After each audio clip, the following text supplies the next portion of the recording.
Vamos falar um pouquinho agora da criança e do adolescente. Como é que os direitos de crianças e adolescentes no país são desrespeitados? Nos grandes centros, a gente vê que, em alguns momentos, a própria política educacional ela é feita de forma que os municípios e os estados eles têm um limite, né, de investimento. E, às vezes, alguns estados, e agora com essa crise que o Brasil vem atravessando, esse limite está chegando aí próximo, né? Então, não existe nenhuma contribuição ou nenhum incentivo. Basta você ver o que é a política de uma escola pública municipal, uma escola pública estadual e uma escola privada, né? O acesso que essas crianças têm ao conhecimento, a livros, a informação, a esporte, a lazer, etc, etc. Eu acho que o conjunto disso é fundamental, por quê? Porque as crianças precisam ter atenção. O acompanhamento disso na família e o acompanhamento disso na escola, quando chegam na primeira infância, segunda infância, com alimentação, com tudo, precisa ser algo de primeiro mundo. E a gente não tem isso. O Brasil se arvorou durante uns tempos atrás de que tinha uma economia de primeiro mundo, né? Investimento, emprego e tal. Mas na educação, infelizmente, nós temos uma educação ainda muito ruim. Eu acho que esse é um ponto importante. Eu acho que a educação é algo que tem que ser revista, né? De modo que possa diminuir a evasão escolar. Infelizmente, a evasão escolar ainda é muito grande. E essas crianças, em alguns momentos, em alguns setores, Rio, São Paulo, os grandes centros, elas estão na rua. E a rua não é lugar para criança. A rua é lugar, né, para você andar, para você fazer as suas compras e tal, mas não para você viver da rua. E a rua tem as suas seduções, né? Droga, álcool, prostituição, etc, etc. E isso, infelizmente, acontece muito nesse grupamento que está tentando se desenvolver.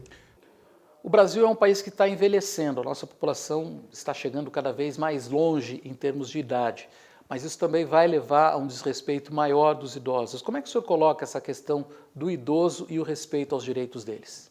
Isso é bem interessante. Eu tenho acompanhado aí, até por conta da minha volta à advocacia, e gosto de advogar, advogo, sou militante já tem algum tempo, e tenho acompanhado aí umas clientes. E especificamente acompanho uma cliente que é muito próxima da minha família, era amiga do meu pai e tal. E esse dia nós saímos para fazer uma atividade, que era um trabalho num cartório, né? Ela precisava fazer uma procuração e nós fomos juntos. E eu conversando com ela, explicando algumas coisas, e ela dizia assim para mim: André, eu vou engatar no teu braço, porque esse lado da calçada é um lado muito difícil de eu caminhar. Porque a calçada, ela tinha... não era uma calçada que era... Como é que eu vou te dizer? Não estava... Pedras soltas. Pedras soltas e tal. Existia calçada, mas pedras soltas.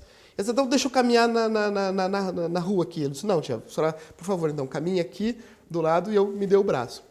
Então, a sutileza que a gente percebe no caminhar, né, quer dizer, nas calçadas, nos semáforos, com algumas regras que agora a prefeitura utilizou, é interessante isso, aumentar o tempo de travessia.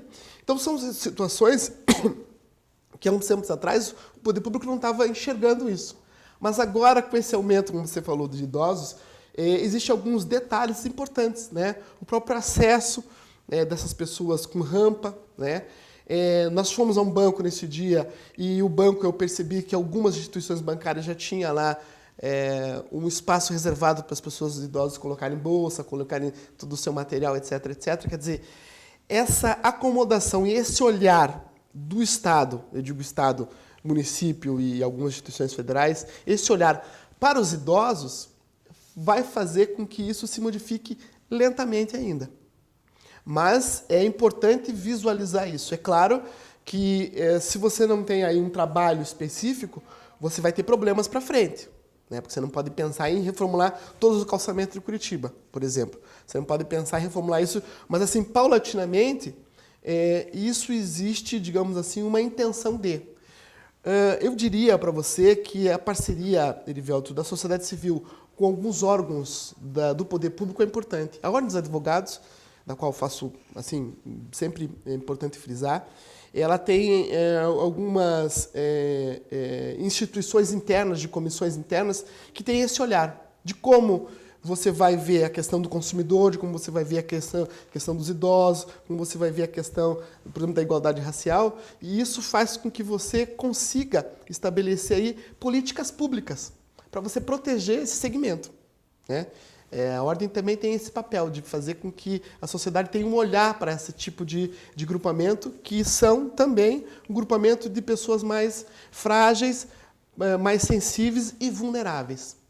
A vulnerabilidade também vai se caracterizar, infelizmente, não só pela cor da pele, não só pela idade, mas também por ser a pessoa portadora de uma deficiência. Então, ela pode ser uma idosa portadora de deficiência. Ela pode ser um jovem portador de deficiência, pode ser um jovem negro e tal. Então, quando isso se mescla, é importante que o Estado tenha um olhar específico em relação à atenção dessas pessoas.